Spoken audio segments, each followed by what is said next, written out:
dari minus. Dari nol aja udah susah. Ini dari minus.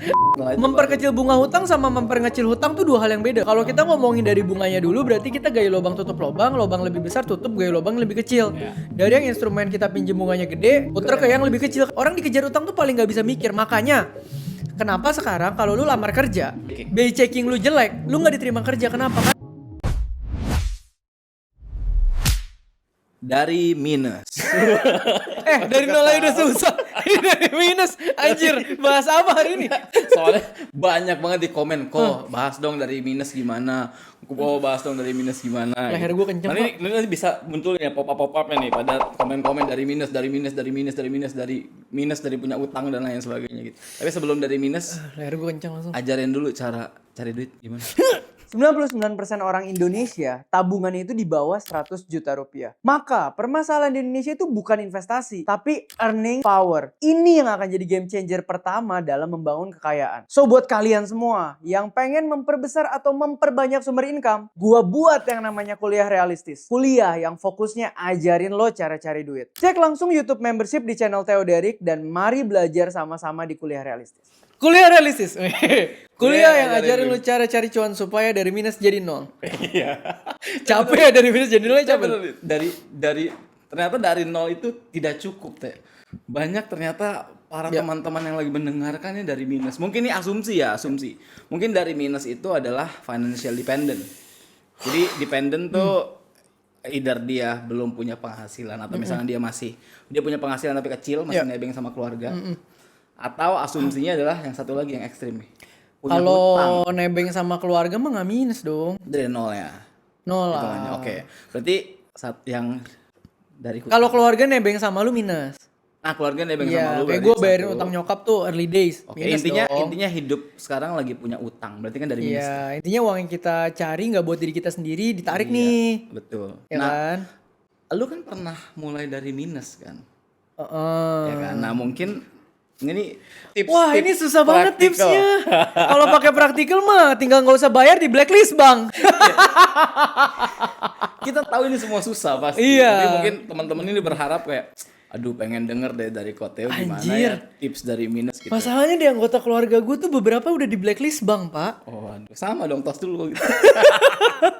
Di blacklist, Bang, tuh artinya ya lu udah nggak bisa pakai fitur banking lagi karena nama lu udah jelek karena utangnya nggak kebayar. Iya. Betul, di blacklist. Jadi gue juga bingung. Coba. Ini conversation mau mulai dari mana? Coba. Ini jadi berat. Dari nol ini kan kondisinya punya hutang. Ya. Artinya adalah level pertama yang harus di-achieve adalah bukan kayak 10 juta Oke. pertama. Tapi harus gimana caranya hutang bisa lunas. Berarti yang pertama adalah memindahkan sumber hutang ke hutang dengan bunga lebih rendah. Nah, berarti kan gali lubang tutup lubang tuh. Iya, gali lubang tutup lubang kan tutup lubang yang lebih besar, gali lubang lebih kecil dong. Iya, betul. Iya bener. Betul. Kecuali lu nikah sama orang kaya atau lu dapat undian lu bisa langsung tutup. Oke. Kalau enggak kan berarti minimal misalnya lu pinjol lu harus belajar hitung bunganya gede misalnya. Iya. Ya lu ngutang kartu kredit bunga lebih kecil ya tutup dulu yang itu bayar kartu kredit dong. Kan logikanya bener. gitu. Jadi memindahkan hutang ke instrumen yang bunganya Ini kan kita ngomong dari kondisi nggak ideal dan tidak ideal nih. Iya, betul. Berarti dari hutang yang bunganya besar, pindahin ke yang bunganya kecil, atau pindahin yang kemungkinan tidak berbunga, yaitu menghancurkan relasi dengan orang terdekat. Iya, gue kemarin bilang kalau gitu tutup lubangnya dengan sumber dari institusi yang tanpa bunga. Lah itu keluarga gua. Iya, maksudnya. Ngutangnya ke gua, nipu abis. Duitnya abis. Sekarang gua blok-blokan kontak, tutup relasi tapi mungkin utang dia lunas. Iya sih, sama teman, sama orang tua, sama keluarga. Ini udah nggak ada jalan keluar yang ideal ya. Maksudnya keluarga gua pun yang gua percaya berhutang dan akhirnya dia menipu gua. Gua tuh pernah ketipu ini doang sekali, Pak, sama keluarga sendiri. Akhirnya gua blok kontaknya. Udah, gue nggak kontekan lagi, gue anggap udah nggak punya relasi itu. Ya mungkin dia pakai itu buat bayar hutangnya. Oke, dan nol bunga kan? Ya nol bunga sih. Iya, cuman hilang relasi aja sama gue. Cuman kan gue nggak bisa membuat ini menjadi sebuah suggestion ya. Yang gue bisa paparkan adalah realitanya tuh begini gitu. Dari bunga besar ke bunga kecil ke tidak berbunga. Dari punya apapun yang masih bisa dijual sampai nggak bisa dijual. Ya mungkin cara pertama adalah lu masih punya apa, lu jual dulu dah. Kalau lu berhutang tapi lu masih punya motor kok, tapi kan motor buat kerja, mau nggak mau jual dulu motornya, tutupin utangnya, naik Gojek dulu atau naik angkot atau naik apapun. Transjakarta. Oke, langkah pertama berarti memang harus mau nggak mau memperkecil hutangnya. Bunga hutangnya dulu. Bunga hutangnya dulu. Iya. Setelah itu Memperkecil bunga hutang sama memperkecil hutang tuh dua hal yang beda loh. ya pokoknya kan, kalau hutang itu pokoknya kan. Iya, kalau kita ngomongin dari bunganya dulu berarti kita gaya lubang tutup lubang lebih besar tutup gaya lubang lebih kecil. Iya. Dari yang instrumen kita pinjem bunganya gede, puter ke yang lebih kecil kan udah pasti kayak gitu dulu tuh. Ya. Ya. Yang kedua baru ngomongin kecilin pokok. Oke, yang kedua kecilin pokok. Gimana Kecilin caranya? pokok ini udah pasti kita ngomongin apa yang masih bisa dijual udah. Ya kita punya aset. Tapi jangan jual punya orang ya maksudnya jangan tiba-tiba barang mak lu jual gitu. Ya kalau mak lu kasih izin nggak apa-apa. Namanya nyolong. Iya. Karena dulu saudara nyokap gue kayak gitu. Oke. Iya. Omah gue tuh biarpun susah, kecil itu masih berusaha nabung sedikit-sedikit. Oke. Tapi saudaranya nyokap gue itu memang gue nggak tahu kenapa punya penyakit hutang mulu pak. Jadi sampai omah gue tuh dimiskinkan sama dia. I see. Akhirnya omah gue dari yang masih punya sedikit-sedikit tabungan sampai nggak punya sama sekali. Karena apa? Karena Diambilin terus. terus untuk bayar hutang dia, ntar dia ngutang lagi, dibayarin lagi, dia ngutang lagi, dibayarin lagi. Cuman kayaknya kalau buat ini jadiin tips agak susah. Bukan tips, ini realita hidup. Ini realita hidup ya maksud Realita gue. hidup, iya. Yang terjadi dalam environment gue ya begitu gitu. Iya, ya. Ya lu pernah mengalami, maksudnya situasi keluarga lu pernah mengalami itu juga. Iya, ya gak boleh ada alasan kok. Tapi kan handphone pakai buat kerja ya, lu jual handphone lu kalau masih ada harganya lu jual lu bayar. Iya, cari kerja yang Iya nggak lu pakai sewa handphone dah. Apa kek? Iya, iya, betul. Gitu Jadi maksud gue. jual apapun yang sekarang masih bisa dijual. Iya, dan mungkin yang ketiga adalah tidak ada rumus investasi bisa membayar hutang. Nah itu Orang gila. Nggak ada. zaman sekarang itu banyak banget orang yang mikir investasi ini, bahkan dia minjem lagi buat invest, terus harapannya investasinya balik modal atau bahkan returnnya bagus, akhirnya bisa ngelunasin hutang. Nggak ada. Jadi itu harus dihindari pemikiran. Hutang cuma bisa dibayar dari surplus cash flow. Surplus cash flow itu ya dari bisnis lu, gaji, dividen, pekerjaan lu, tidak dari investasi. Gila, investasi itu beresiko, tidak fix lu dapatnya. Kalau dia minus ditambah bunga hutang lu, ya lu mati lah gila. Ya. Habis pak. Ini ada mindset yang gua nggak tahu ini benar atau salah, tapi ini gua kenal orangnya gitu. Dia cenderung berhutang, terus punya duit cash itu tidak dipakai untuk melunasi hutangnya, tapi dia bilang buat muter dulu. Nah menurut lu gimana? Kalau pengusaha ngambil duit bank utang untuk muterin di usaha karena return di usahanya lebih tinggi, nggak ada masalah. Itu namanya pendanaan dari hutang. Kalau pengusaha Kalau pengusaha dan bisnisnya harus jalan. bisnisnya jalan. Karena kan pengusaha memang pendanaan dua kalau nggak equity debt. Ya. Kayak kita pasti maksimalin plafon bank, itu udah normal. Nah ini yang lu ngomong apa? Individu Individu berhutang, berhutang.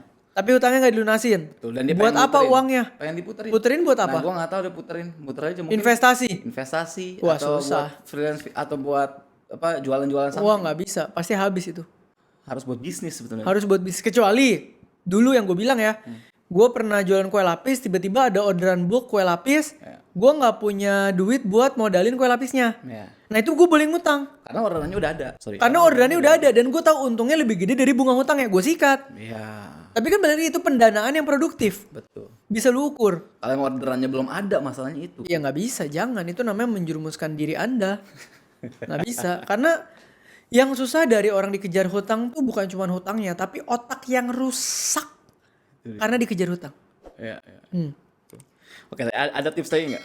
Ya mau nggak mau earning power. Iya, sedihnya tuh kalau lu ketemu orang yang dikejar hutang, mereka tuh nggak peduli sama lu. Mereka cuma peduli gimana caranya gue keluarin duit lu supaya bisa bayar hutang gue. Include your family.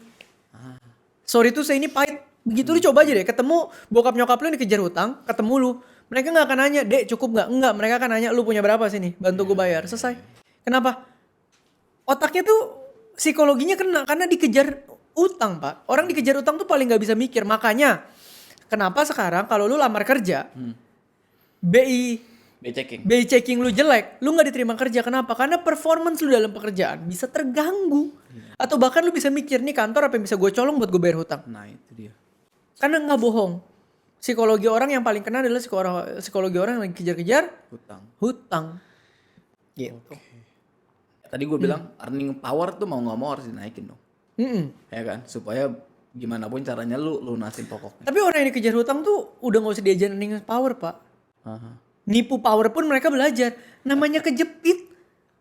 Oke kalau gitu gue berarti kan dari tadi ngomongin habit, ngomongin mindset. Iya. Gimana caranya kita misalkan ada orang yang dengar di sini udah terbiasa berhutang, udah kelam lah minus sekarang posisinya. Gimana caranya tidak berhutang lagi deh? Nah, itu. Kan ada orang yang misalkan dia udah lunas hutangnya tapi kan karena habit dia ngutang lagi. Ini susah. Nah, oke. Ini susah banget jujur. Karena kalau misalnya orang tua kita aja punya habit hutang, kita lunasin hutangnya, 3 bulan lagi juga ngutang lagi. Kalau lu tanya gue gimana solusinya, gue nggak ngerti. Jujur. Kalau kitanya, ini anggap bukan orang tua kita, tapi kitanya kan berarti. Nah kan kalau kita punya kitanya, kontrol. kita harus cari greater goals dalam hidup kita. Misal, kita mau punya keluarga nggak? Kalau kita mau punya keluarga, berarti kan kita pengen punya istri atau anak yang bisa tersenyum hidupnya, nggak stres. Ya, Ya mungkin melihat mereka bisa membuat kita stop. Sama kayak lu nanya, gimana cara berhenti judi? Iya. Habit. Kalau nggak ada greater goalsnya nggak bisa pak. Itu udah kayak rehab deh lu. Tapi harus ada greater goalsnya. Kalau cuman untuk diri sendiri doang, nggak akan strong enough untuk bikin lu nggak mulai lagi pak. Sekarang gue tanya lah, kita aja kenal kan kolik di dalam pekerjaan salah satu bisnis kita yang sampai sekarang berhutang nggak selesai. Iya. Cari lubang, tutup lubang, cari duit, earning power tinggi loh. Tinggi, udah 40 tahun lebih kayak begitu. Earning power tinggi loh. Malah ini punya istri punya anak lagi. Mantap. Gimana cara rubahnya? Lu jangan tanya gue juga bingung. Earning power tinggi keluar negeri. Iya. Pakai mobil. Utang semua. Gimana? Balik lagi makanya gue bilang ini fenomena. Gue nggak bisa ngomong kayak jika ama KB nggak bisa, ini susah. Iya. Kayak orang kalau mau keluar dari judi, orang mau abis ngobat mau rehab gimana sih? Dia punya willpower yang extraordinary untuk bisa breakthrough itu. Kalau nggak bisa. Dan itu pun proses, kadang gagal lagi ya. Iya. Karena udah terbiasa begitu nggak ada ambil dulu. Bukan terbiasa berusaha dulu, beda. Wah, memang berat berarti kalau gitu. Berat, makanya gue bilang ini kita nggak bisa jadi orang yang sok ngasih solusi. Iya. Ini pure fenomena aja, paparin. Cuman kalau terjadi sama orang di sekitar kita, kita bisa bantu. Mungkin kalau misal orang tua kita berhutang, mereka punya habit, ya kita mau kasih mereka berapa bulanan. Misalnya 5 juta. Terus lu dapat rezeki berapa? 30 juta. Ya lu jangan kasih mereka 15 langsung. Mending kasih 15 bagi 3 bulan. Oh, 5. Karena kalau lu kasih lebih, bisa habis, bisa ngutang, lu gak pernah tahu. Iya, bukannya lu jahat, tapi lu harus membantu. Sesuai porsinya. Karena itu habit ya. Habit pak. Gitu loh. Namanya habit, kalau mau diubah nggak bisa dalam satu malam. Nggak bisa. Orang kalau udah habitnya ngabisin duit, mau lu kasih duit lebih banyak ya habisnya lebih banyak. Nggak akan tiba-tiba sisanya lebih banyak, Bil. Tapi kalau orang udah terbiasa sisain banyak kayak gua, lu kasih lebih banyak, sisanya lebih banyak. Habit. Ya. Kebayang. Oke Teh, kalau gitu tips buat Wah, teman-teman yang tips sekarang lagi. lagi punya hutang. Nggak ada, udah ini gue doa. Saya Theoderik mendoakan kalian dari agama saya. Semoga semua ini kejar hutang, otaknya bisa tetap waras, Habitnya tenang, keganti ya. ketemu kesempatan-kesempatan untuk membayar hutang, ketemu peluang untuk mencari plafon dengan bunga yang lebih rendah, mendapatkan momentum-momentum untuk hidup lepas dari hutang, dan jangan berhutang lagi. So, saya cuma bisa mendoakan semoga hidup kita semua getting better dan better. Amin. Karena kalau ditanya solusi, gue mau kasih solusi apa gue juga bingung. Ya kan? Soalnya kalau orang yang ngutang tuh mentalnya gini pak, lu kalau nggak bisa lunasin utang gue, lu jangan banyak bacot. Betul. Lu mau hari ini nggak bisa lunasin utang gue, lu ceramahin gue buat apa? Yang gue butuh tuh bayar utang, bukan denger ceramah lu. Bener nggak? Betul. Tuh kan? Aduh. Coba keluarga lu lagi butuh utang, lu ajak duduk. Nggak boleh ngutang. Percuma. Kecuali duduk. Nah nih bayar. Beda nih. cerita. Oke Teh, kayaknya udah cukup ya. Iya. Segmen dari, ini gue bingung dari nol atau dari minus? Dari minus. Dari minus. Ya semoga ini adalah segmen pertama dan terakhir ya dari minus ya. Jadi yang saya tidak bisa memberikan solusi. pertama kali dalam sejarah Theoderik tidak punya solusi. Tidak punya. Ini harus dipotong nih. Hanya bisa mendoakan. Ya. Oke, kalau gitu sampai ketemu di segmen dari nol ya, bukan dari minus. Dari nol berikutnya. See you.